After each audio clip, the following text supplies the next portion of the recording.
Any in poke के channel में आप सबका स्वागत है। चलिए आए सुनते हैं महाभारत की कहानी। एपिसोड 10, धृतराष्ट्र, पांडु और विदुर की विवाह की कहानी। इन तीनों बालकों के जन्म के बाद कुरुवंश की समृद्धि बढ़ने लगी। भीष्म के संरक्षण में राज्य में सुख शांति का साम्राज्य स्थापित हो गया, जिसे देखकर दूर के राज्यों के भी लोग वहां आकर बसने लगे। भीष्म ने धृतराष्ट्र, पांडु और विदुर को अपने बेटे की तरह पाला। वे तीनों परमवीर और ज्ञानी युवक बन गए थे। जब हस्तिनापुर की राजगद्दी सौंपने का प्रश्न आया तो धृतराष्ट्र का दावा यह कहकर खारिज कर दिया कि वे जन्म से अंधे हैं, राजकाज करने में उन्हें परेशानी होगी।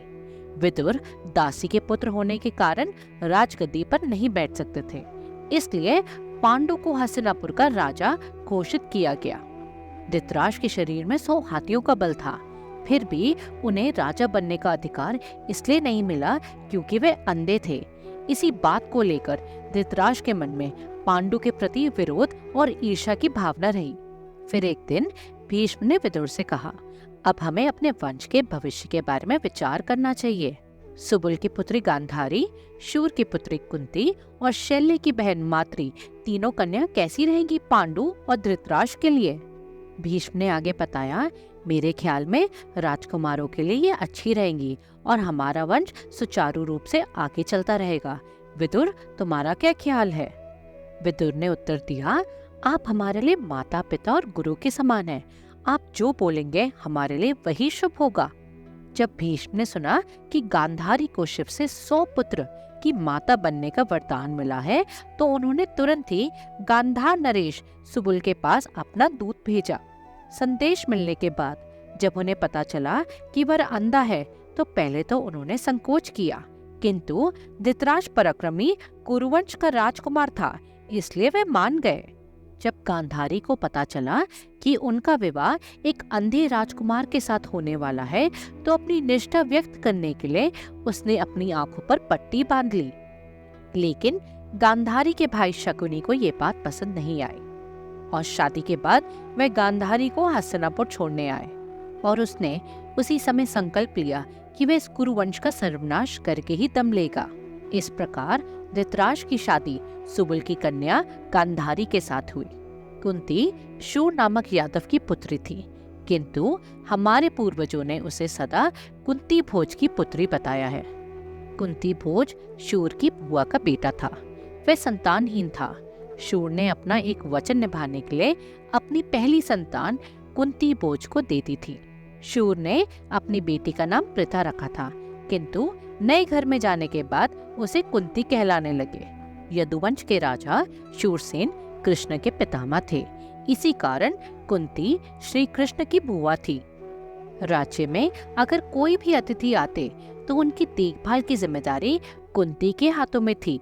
और एक बार उनके राज्य में दुर्वासा ऋषि आए।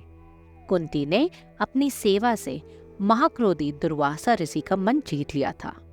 उसकी सेवा से प्रसन्न होकर ऋषि ने कुंती को एक दिव्य मंत्र दिया। उस मंत्र के द्वारा वे किसी भी देवता को बुलाकर पुत्र प्राप्त कर सकती थी। अपनी दिव्य दृष्टि की वजह से दुर्वासा ऋषि जानते थे कि कुंती के पति संतान उत्पन्न नहीं कर सकते।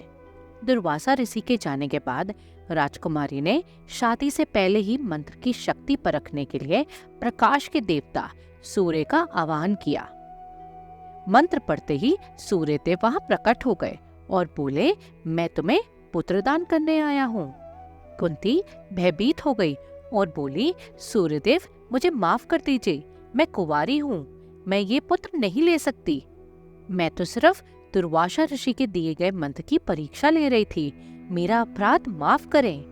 परंतु मंत्र के प्रभाव के अधीन सूर्यदेव बिना पुत्रदान के नहीं जा सकते थे। उन्होंने कुंती को समझाया, घबराओ मत सुंदरी, तुम्हें दिव्य पुत्र प्राप्त होगा और तुम्हारी मर्यादा भी भंग नहीं होगी। ऐसा कहकर सूर्यदेव कुंती को पुत्रदान करके चले गए। कुंती लोक निंदा के भय से परेशान हो उठी। उसने अपने पुत्र को एक संदूक में रखा और नदी में बहा दिया। बहता हुआ शिशु राधा नामक सूत जाति की एक स्त्री के पति को मिला। उन्होंने उस बालक को अपने बेटे की तरह पाला। क्योंकि वह कवच और स्वर्ण कुंडलों से सज्जित था, इसलिए बालक का नाम रखा गया वशुसेन। बड़ा होकर यही बालक महारथी कर्ण के नाम से प्रसिद्ध हुआ। कुंती ने अपने पहले पुत्र का त्याग कर दिया, परंतु वह उसे कभी भूल नहीं पाई। कुंती के पिता कुंती भोज ने जब उसका स्वयंवर रचाया तो कुंती ने महाराज पांडु के गले में वरमाला डालकर उन्हें अपना पति बना लिया। विवाह के बाद कुंती को लेकर पांडु हस्तिनापुर लौट आए। भीष्म ने मद्र नरेश शैल्य की बहन माद्री के रूप व गुणों की चर्चा भी सुनी थी। उन्होंने पांडु का एक और विवाह कराने का निश्चय किया। भीष्म एक बड़ी सेना और धन संपत्ति के साथ मद्र राज्य की ओर निकल पड़े। शैल्य ने भीष्म का आदर सत्कार किया और उसके बाद उनके आगमन का कारण पूछा।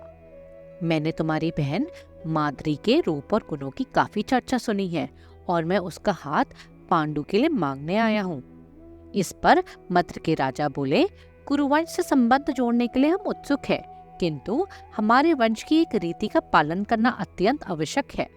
जिस तरह आप मेरी बहन का हाथ मांग रहे हैं वह हमारी रीति के अनुसार उचित नहीं है, अतः मैं आपको विवाह का वचन नहीं दे सकता।